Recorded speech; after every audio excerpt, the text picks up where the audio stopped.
Good evening and welcome to Gunner Shot. Today we're going to go ahead and discuss a few more issues about this disengagement business which is happening in the LAC.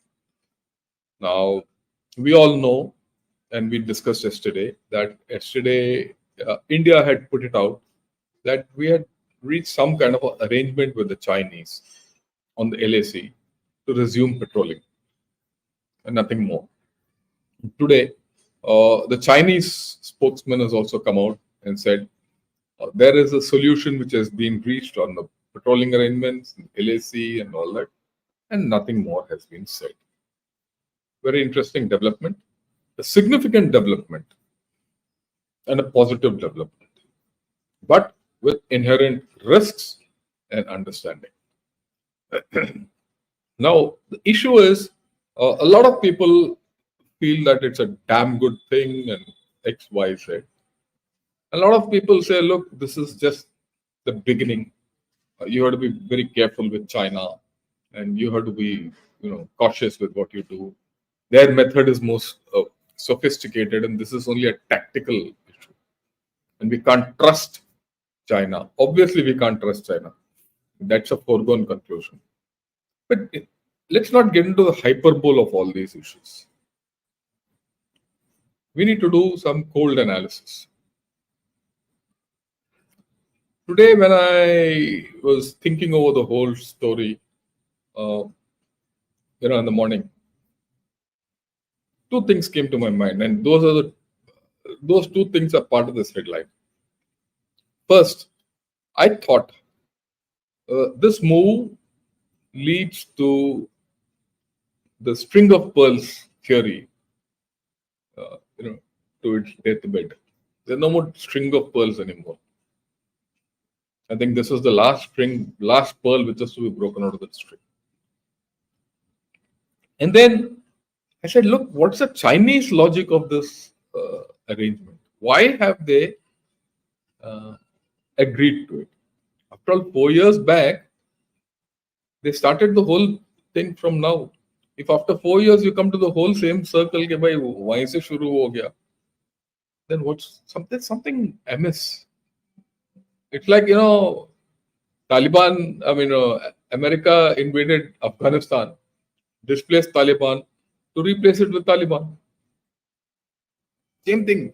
Why did they have to come all the way, stay at bottleneck for 4 years, deny patrolling rights in Demchok and all that? And at the end of the day, they go back. There's more to it. What's the logic? And one has to see this from the Chinese viewpoint and how it affects us. So this is what I'm going to talk of today. And to be very honest, I didn't have time to invite anyone to discuss this issue because a lot of things going on in IIT for me, my projects. So probably next 2 days also, I'll not have time to even talk to anyone. But all of you, I'll make time for all of you. And I'll put across a few issues. So what's the few issues which we are going to talk of today? We're going to talk of the China's status overall, get an overview of where China is formally. Then I'll talk of the broken string of pearls because that I think is dead forever. And that's a major outcome of this dialogue. The major outcome of this arrangement between India and China.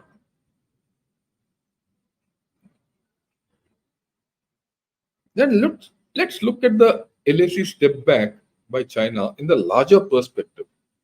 Why did they give in?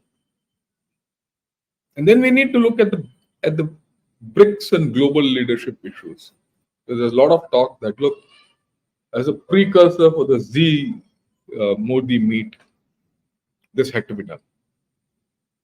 Well, this happened when Gogra and I think Gogra and Hot Springs disengagement also took place. I remember there was some meeting, and so before that, to enable that meeting took place. But I think this time things are a little more than that. So let's look at it. Why China agreed to the whole story. Let's get to the start. Okay, there's a lot of internal discussion in China. And this internal discussion actually has been there for over about 6-7 months in their articles. A lot of people were asking, why is China in this situation?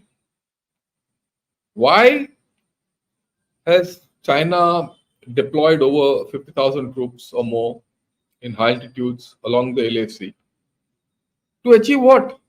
A few kilometers of barren countryside. In the process, it revived India.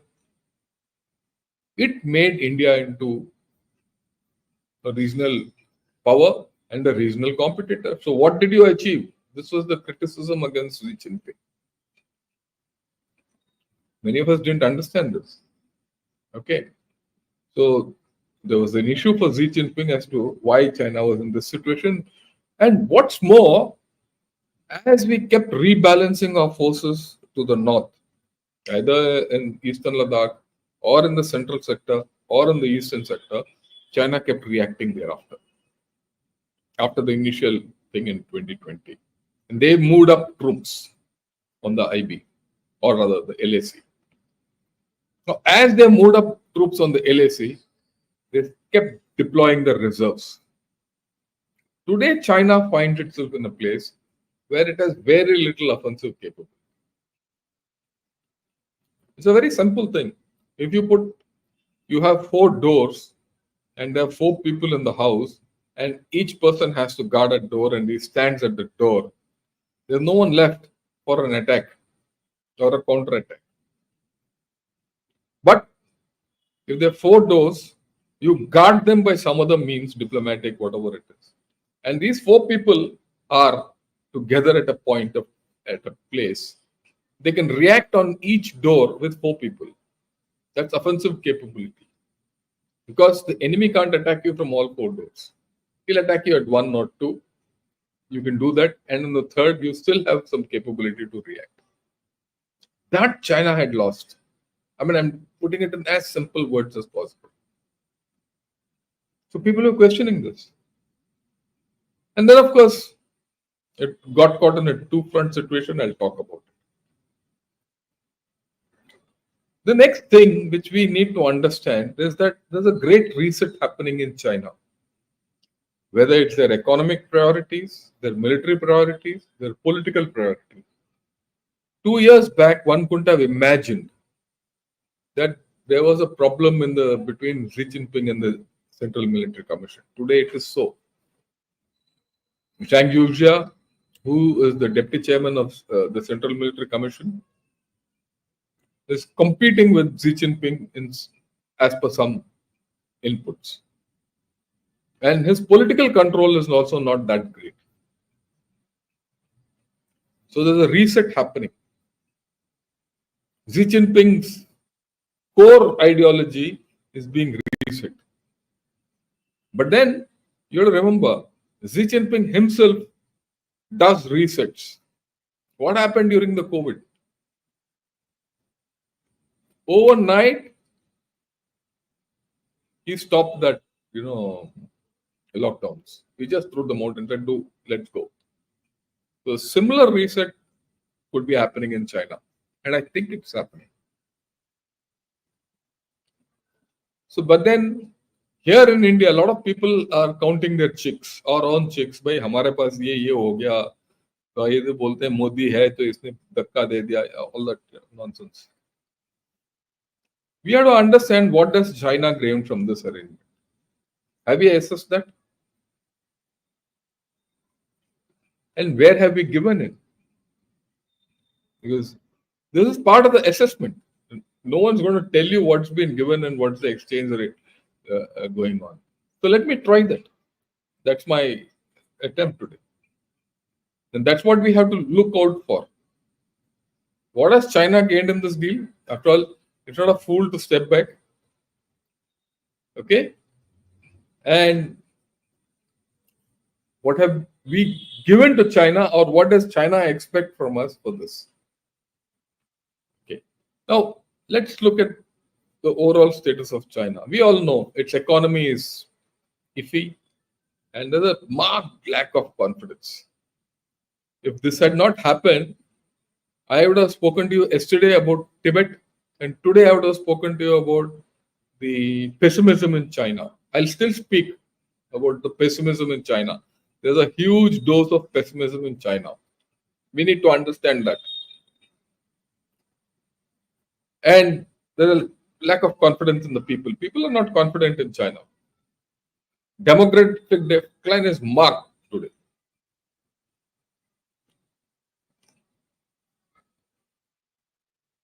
%60 of those people who are over 60, there's in a survey, have said that they don't have anyone to care for them. That's a horrendous situation.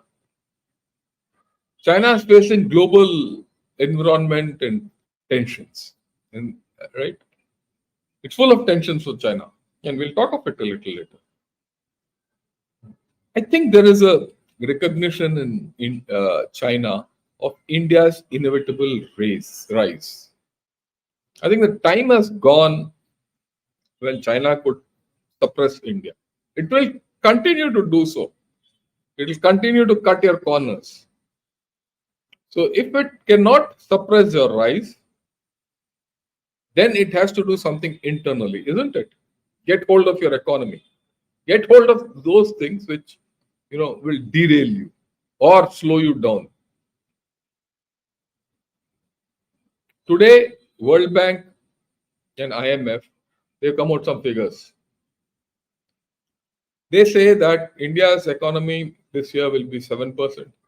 China's economy will be 4.8%. Next year, India's economy will grow at 6.5%, whereas China's economy will go down to 4.5%. So there are this inevitability of India's rise, I think, has hit them. Because I also see in Chinese media more news about India and discussion about India than before. A lot of it is criticism. A lot of it shows China and India in a poor light. But then, the fact that the number of times India comes up in news is increased phenomenally in the past 1 year. Now, let's not forget that Xi Jinping has this ambition for rejuvenation. It still rules. Well, it's not gone anywhere. Okay? And in China's calculation and in Xi Jinping's calculation, BRICS is the major platform. And it's a major Chinese initiative. It's a Chinese-dominated grouping where China cherry picks who's to join.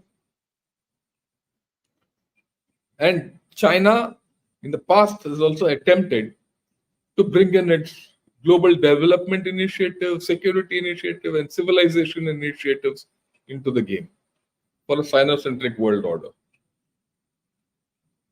So the BRICS meeting, which is going on in Kazan, which is being telecast live in many channels, China feels it is its own grouping. BRICS plus Shanghai Cooperation Organization is the way forward for a China-centric world order. So is it a case to get the larger goal, China has sacrificed the smaller issue? Hota hai? Lose some, win some. If what you win is more than what you lose, first class.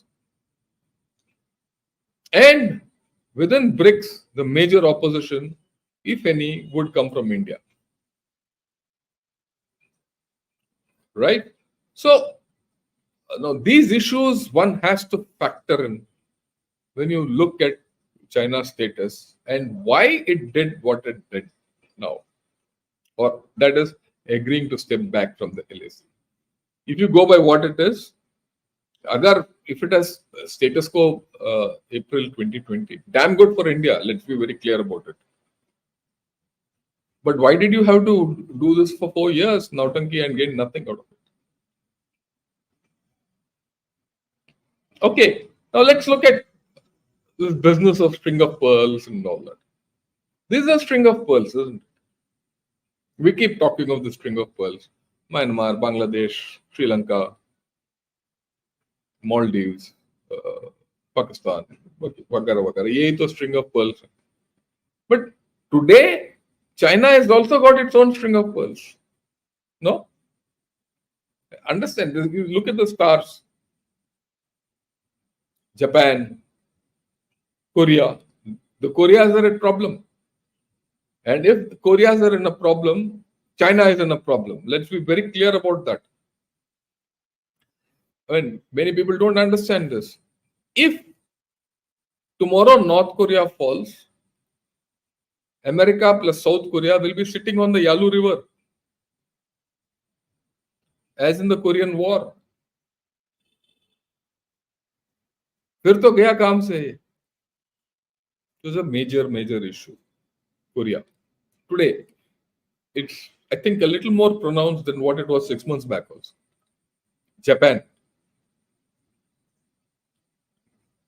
Japan is as aggressive as it can be against China, probably in the past 4 or 5 years. That's what my assessment. Look at Taiwan. Taiwan continues to cock its finger, and say get lost to China. They did it recently. Philippines has stretched China out. Today, Chinese vessels and navy are operating almost on the Philippines coast, or over 1,000 kilometers away. To do that operation is not easy. And if you're committed there, you can't commit yourself somewhere else.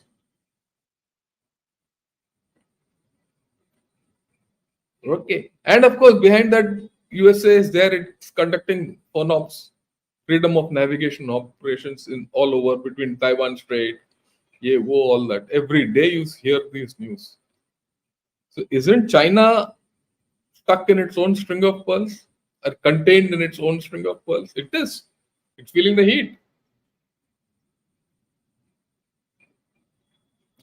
It's also in a two-front situation. It's stuck with you. It's stuck on the other side. If I were a Chinese, I'll say, yeah, let me get out of this. I'll talk a little more of this a little later. Now let's concentrate on the string of pearls. Let's see each pearl. Look at Pakistan, its biggest pearl against India. क्या हो रहा है? The situation in Pakistan is bleak for the Chinese. Every 3 months, Chinese get knocked off. And this attack at Karachi airport was quite devastating. If you analyze this thing, there was insider information exactly available to the BLA as to where these Chinese were lurking around, which means the armed Pakistani is prepared to give this information to BLA or anyone. So there's a problem. So if this can happen in Karachi airport, tomorrow it can happen anywhere else in Pakistan. And it can. So that string is, that pearl is very loose in that string. Kab girega ye nahi pata. Can China put up major base in Gwadar after such attacks? Forget the fact that Pakistan will repay or not. So there's the issue there. What happened day before yesterday? I think on Friday, which we missed. There was an attack in Myanmar, in Mandalay, on the Chinese consulate. No one died, but this is it. This is from Global Times. China strongly condemns explosion attack on Consulate General in Mandalay, Myanmar. Where is Mandalay? Mandalay is in the north of Naypyidaw. Actually in the center of Myanmar, on the China-Myanmar economic corridor. If there the Chinese consulate is hit, tomorrow it can get hit anywhere. So the interests of China are at stake in Myanmar also. And 2 days back, there was a lot of firing on one of the border towns with China, and China had to shut that border and do firing. They're having problems there. That Myanmar, for all its chaos, is creating problems more for China than us. We don't understand this. Maldives, 6 months back, everyone said China hai, wo China chala gaya. Maldives. They signed all this currency swap and all that. And today, it is South China Morning Post which comes and says India's strategic patience with Maldives appears to have paid off. Are they allies again? That is what they perceive. So there's another pearl of the string. Okay? And then look at this thing about, again, all these are South China Morning Post type of articles. Sri Lanka, wo bhi gaya. So you're looking at Myanmar, you're looking at Maldives, you're looking at Sri Lanka. In Bangladesh, their situation is iffy because the US, assistance to Bangladesh, or the coup in Bangladesh, or the revolution in Bangladesh, jo bhi bolo, actually has, shaken up the Chinese. They have lost the most, as it appears. But I'll talk of Bangladesh separately 3-4 days later, because there are other interesting things happening. Uske liye ek alag we'll do a thing, because that still remains another neighbor of ours. Okay. Look at this. This came out yesterday. Prime Minister of Bhutan. So this you must see closely. Let me enlarge it. So what does he say in this? He says, always happy to meet my friend, His Excellency Prime Minister Modi. So Bhutan is completely part of this, broken string of pearls. So one more gone. Just understand and look at this. All this has happened in the past 1 month, October 3rd to today. ये है कहानी. Yes, all these reports are within October. Disengagement is being given back to Mauritius, but this island of Disengagement, which is the main island, will be with USA. It will remain a base, but the outlying islands of Disengagement will be given to Mauritius back. And India has underscored the deal, and there is a role envisaged there for India. It's possible that you will have a naval presence in Disengagement or in the archipelago, the Chagos archipelago. So now, let's go to this.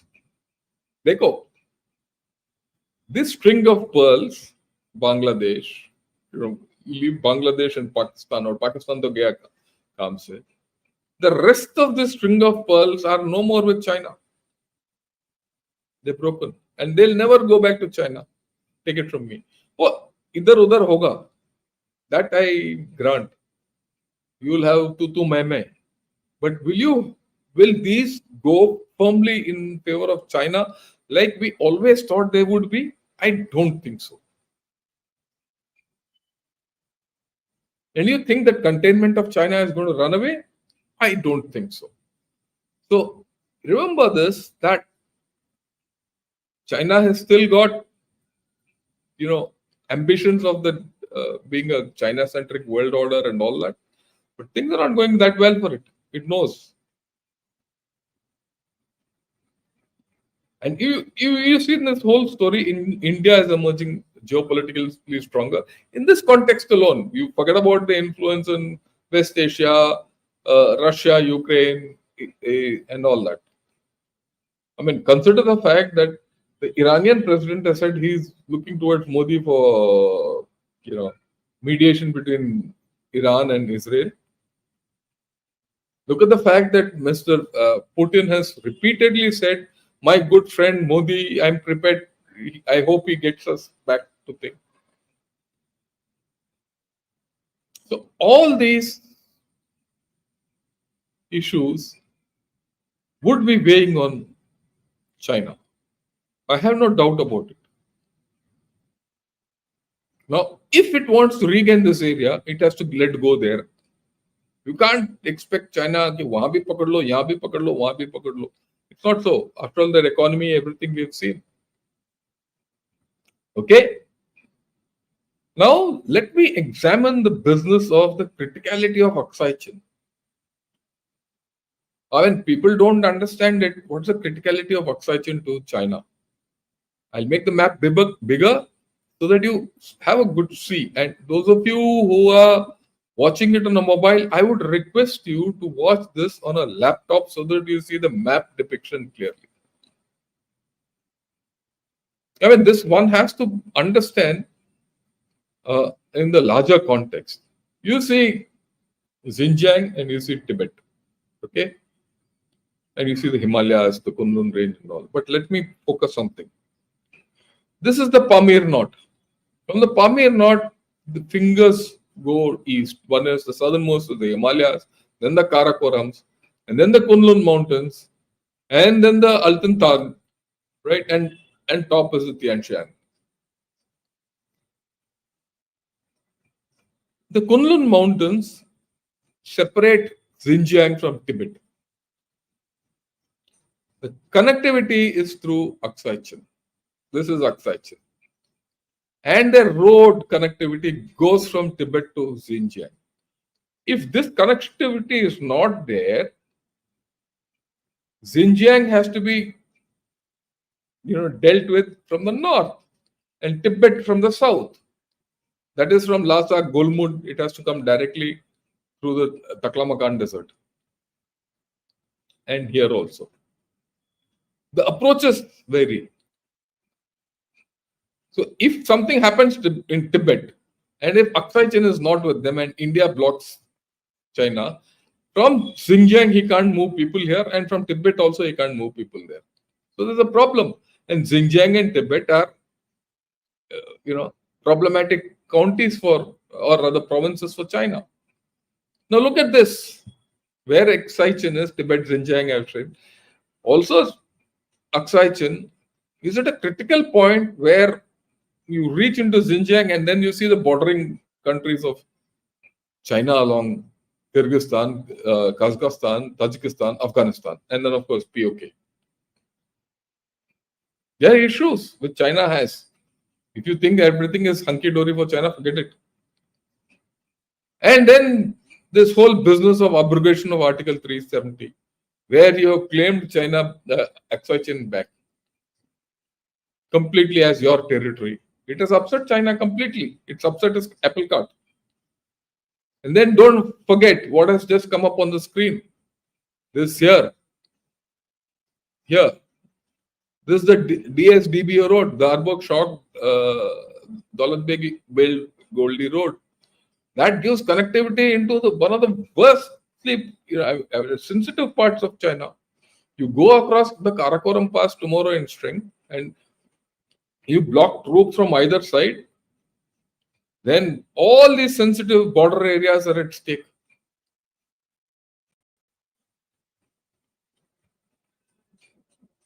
And then CPC is also at stake. So Aksai is very critical. Despite this, he's allowed you to patrol. We have to think, why? Utna आसानी से थोड़ी ना हो सकता है. In this such a critical place, if I were in China, I'll say, yeah, I've pushed the Indians to the wall. Why would I step back?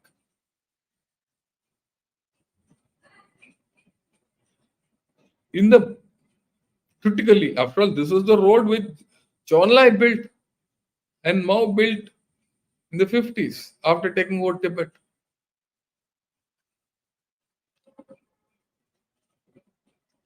Okay. And then, of course, the Article 370. This is their writing. I've virtually copied it and put it in front of you. In 2019, India set up the Ladakh Union Territory and included part of Chinese territory. They call it the Chinese territory in the western sector of China-India boundary into its administrative jurisdiction. India argued that it is an internal matter when our affairs minister went to China and said, look, this is an internal matter. We are not interested in what you're doing. But China at that time itself said it is undermining Chinese territorial sovereignty. It was a political strike which we probably did not know. We didn't understand. That's my conviction. I have said this many places.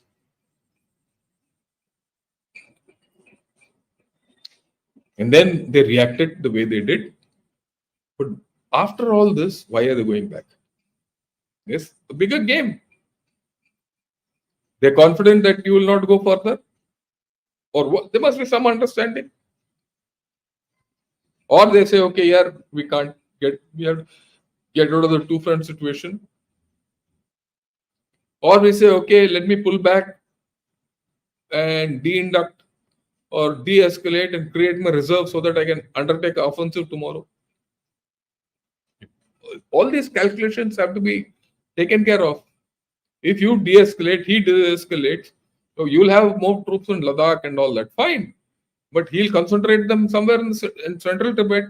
And that lot which he concentrates in after de-escalation or purported de-induction, he can apply them in the east or in the central sector. Is he recreating the reserves which are committed along the LAC?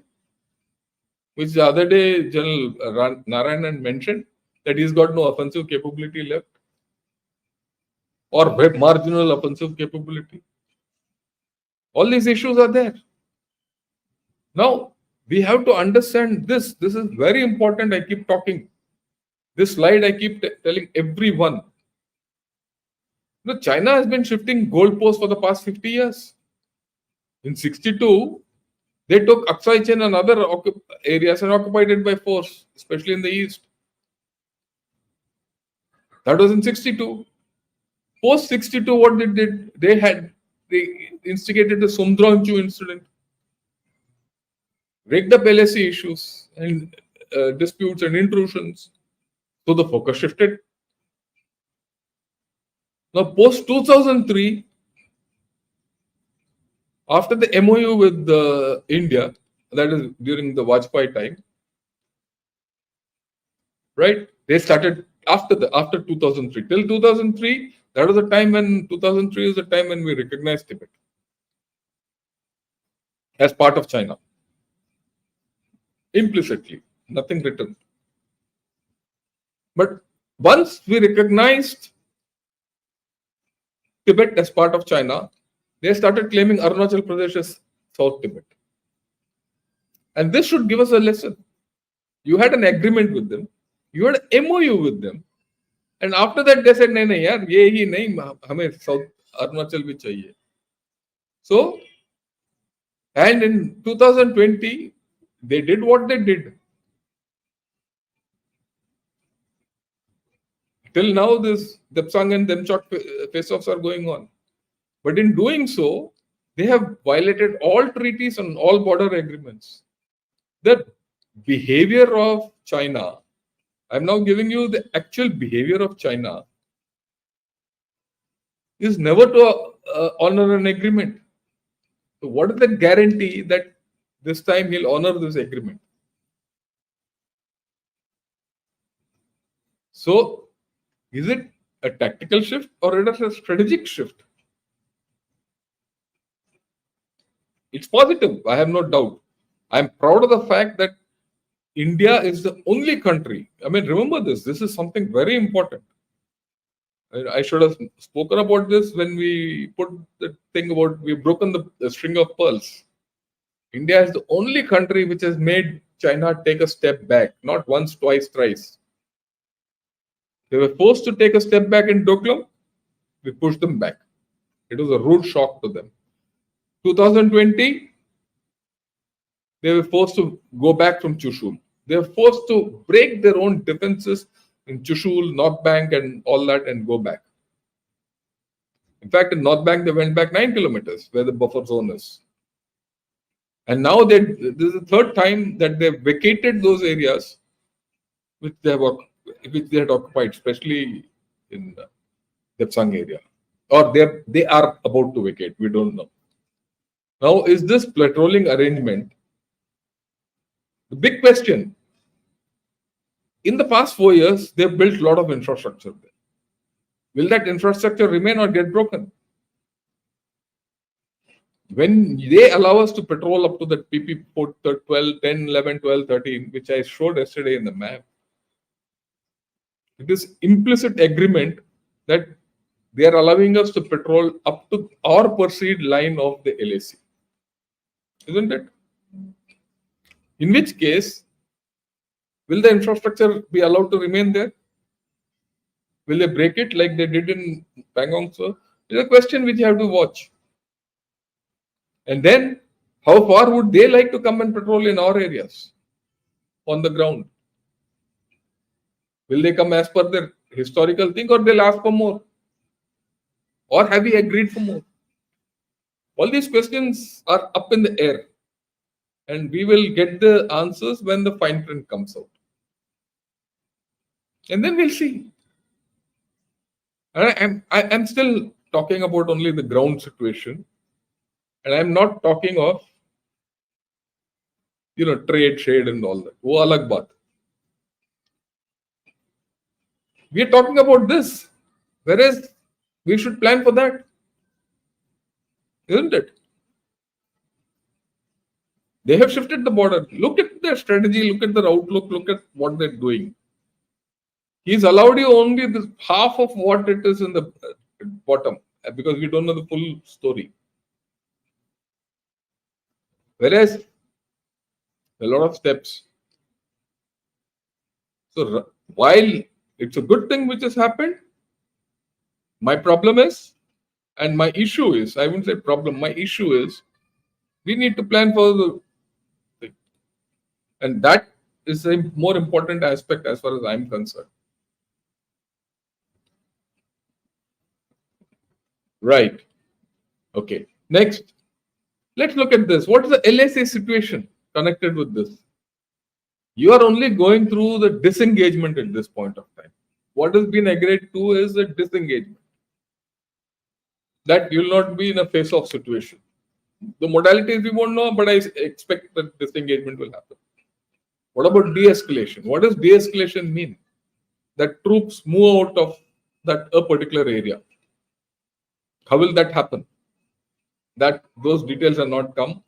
I suppose that will take time also, because that maybe in the next military to military meeting that will come out. And then the big question of de-induction. Will we keep our troops up there, or we have the confidence to come back? And the question is, what will happen to all the border infrastructure we are developing? Will there be any change or not? And we also have to understand, today I was speaking to one of the battalion commanders who commanded his unit here. He says, sir, agreement to bahut ho sakte hain. There are a lot of agreements which happen at the top. For 5, 6, 7 months, 1 year, 1.5 years. These agreements are followed and all that. Slowly, the border, that agreement is lost sight of because of border dynamics. Because troops being in contact with each other. Slowly, people start violating. And then it will lead back. After all these agreements were there earlier. Yet, 2020 happened. And this is what China will take advantage of. He's waiting for us to violate the border or manufacture a violation. Will he get back to salami slicing?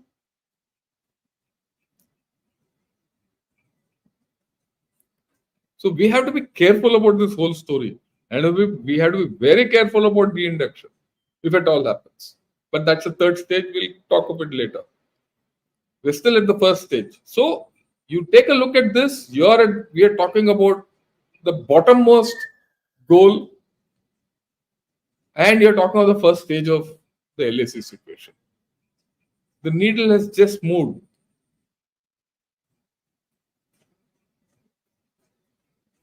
But the positives are, it has moved. He has moved back. I see some people saying, "Oh, China, has done this very tactically, strategically, and the Chinese outlook is very sophisticated, X, Y, Z, and it's going to be a difficult affair." It is a difficult affair. Who said it's not a difficult affair? Why should we underestimate ourselves that we can't handle China? We are the only country who has handled China the way it has been handled in the past 10 years at least. Whether US chaps go around in the South China Sea or not, these chaps are merrily doing what they have to do. And let's not forget, there is much more to come in this whole story, and China is not our friend. What's the macro perception? What's the macro perception of China on this whole story? If you don't understand this, we are living in a fool's paradise. They feel that what we want from them is permanent in nature and irreversible. What we want is a solution to the border. If they give the solution to the border, it is not reversible.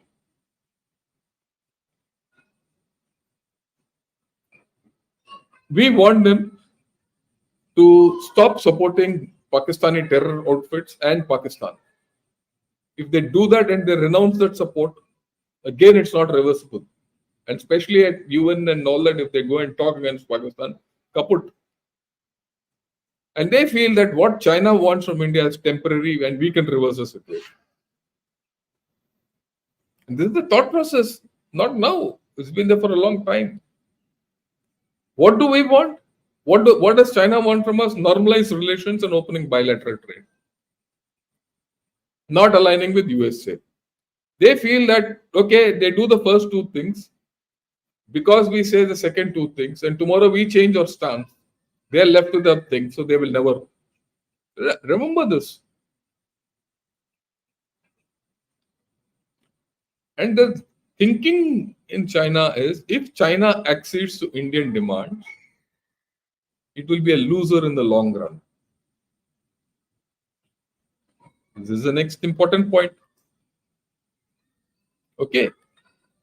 Now, let's continue this thinking process. India sees China as its primary threat, while China sees India as a secondary challenge. And this is very important. People have been asking, why are you against the secondary challenge? Why are you committing your resources against India? Handle India differently, diplomatically, politically, economically. Because if you commit your military against India, you cannot take care of your main enemy, that is USA. And China distrusts us because our ties with USA are increasing. And they'll do anything to break it. And what's going to happen in BRICS is part of that story. I'll come to that. And then China balances India by propping up Pakistan and by its string of pearls theory. And China will do anything to prevent India-US alignment.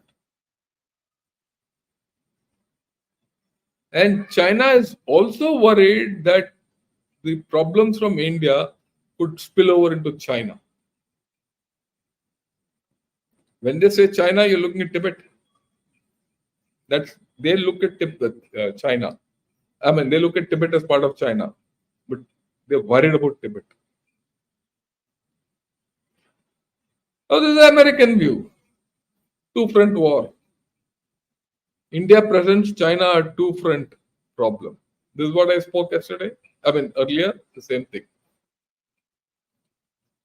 Right? So, right. Don't forget that story, why this whole thing is happening. So, Chinese issue. China has done all this. Despite this, they've reached the solution. This is what their foreign ministry spokesman has said. So the question still begs an answer. Why have they agreed to this to get back to the start point? Still the question is open. Why did they come? And why are now they going back? You look at the answers probably somewhere here. BRICS. Today's Global Times in the morning is all about BRICS. Have a look at it closely. See the headlines. All about BRICS. Okay. You see Xinhua, all about BRICS. ये कहीं late in the evening that foreign ministry chap said and one line has come out. I couldn't get that in here. So the idea of BRICS is bigger to China at this point of time because BRICS gives them a bigger platform. They don't mind letting go of this 5, 6, 7 kilometers of territory, especially when they feel that they can handle India.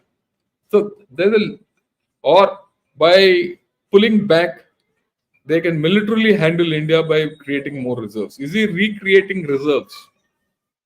He's politically recreating reserves. We have to understand this. There's something which will come out, but these are the pointers. We'll analyze it as we go along. This is important. US, China, Russia, strategic stability hangs in the balance. He's seeking this. Somehow he has to prop up Russia so that it continues to put pressure on EU and USA. Russia can't lose as far as China is concerned. And here he has started, supporting Iran, Hezbollah, Houthis, and Hamas. That is very clear today. And aim is who? USA. He's playing that game. And the one who can tilt the balance in this game is India. So he has to wean India away from USA. He must. So this ploy. And then look at Russia. Russia is doing its best not only to ensure that the BRICS summit goes through well, but he's also looking at the new financial order of a new payment system, X, Y, Z. I don't know the contours of the payment system. I've not understood it, but I will understand it better when the meeting finishes, and then we'll see what it is.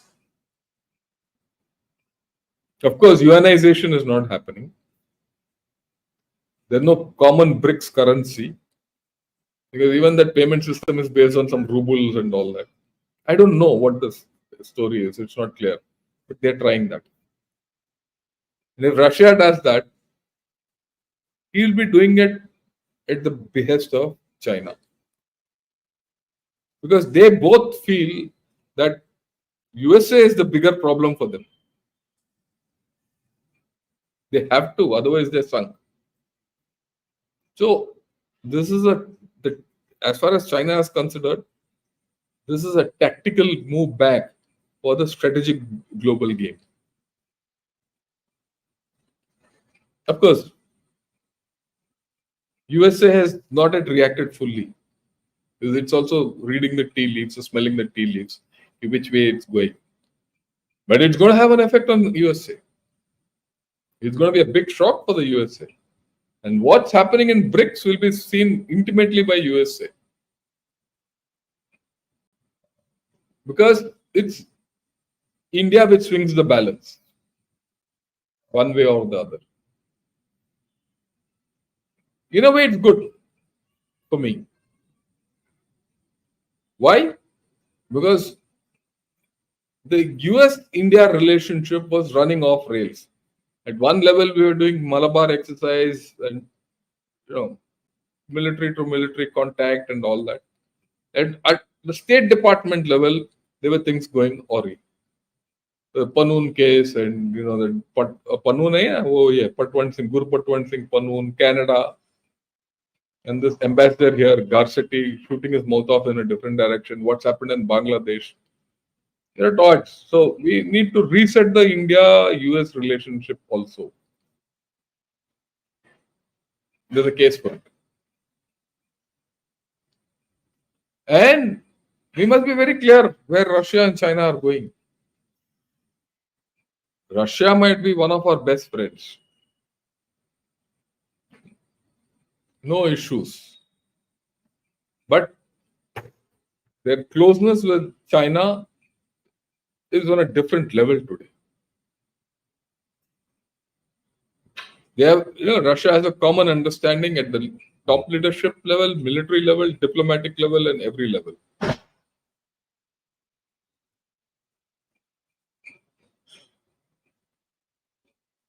So to blindly bet on Russia has also its pitfalls. So when I look at it, from a point of view, what is China's deal? India is now balancing the three big boys. We have to be careful of one thing. China, Russia, and USA are big powers and technologically self-sufficient powers. Okay?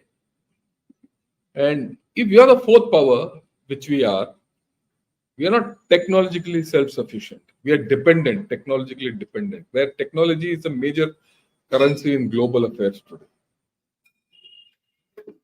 And let's look at China. What does China want to do? It wants to sideline USA through the RIC. So, in some manner or the other, the RIC is its aim. Displace China, ensure that India comes towards Russia and China. Displace USA. Sorry. Displace USA, ensure India swings towards Russia and China. It needs economic revival. And for economic revival, it needs India. There's no other country it can go to today. Or people will say India doesn't have trade, all that. But if Chinese investment comes into India, then its revival will start. It has to start somewhere, no? It's a big mountain to climb. And then it gets its handle into India to manipulate our economy. And there are enough greedy businessmen here and foolish politicians who will go this way. And it wants to break the Indo-Pacific strategy, or that construct it wants to break. Now, what does China want? China wants to balance USA and China. Russia wants to balance USA and China. Keep China on its side, push USA away. That's the balance. And so that it can prosecute its war in Ukraine. It needs China for economy and diplomatic support. Without that, Russia will collapse tomorrow. And it also needs India for its economy and diplomatic support. That's a major issue.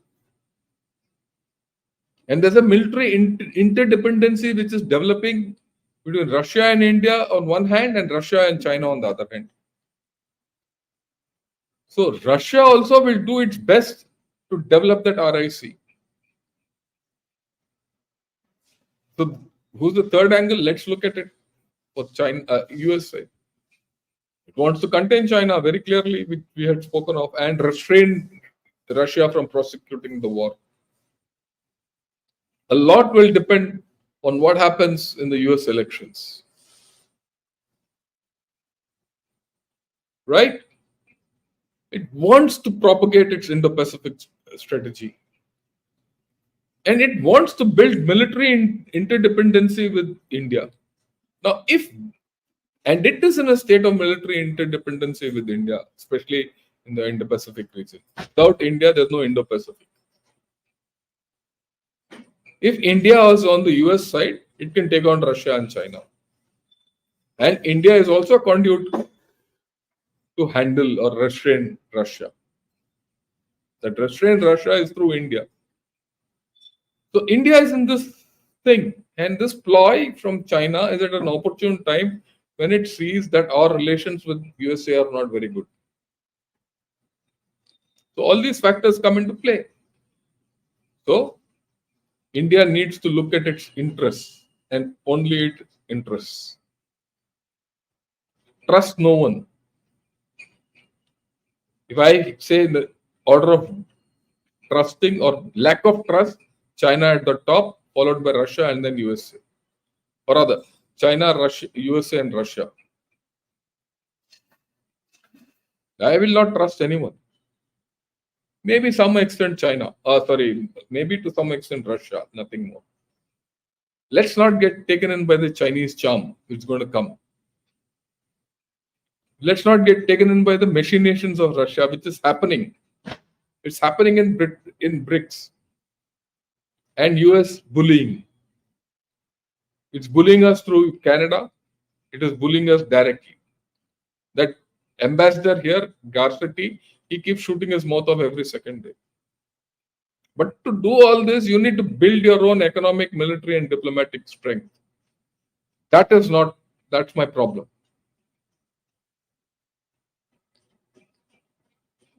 Right?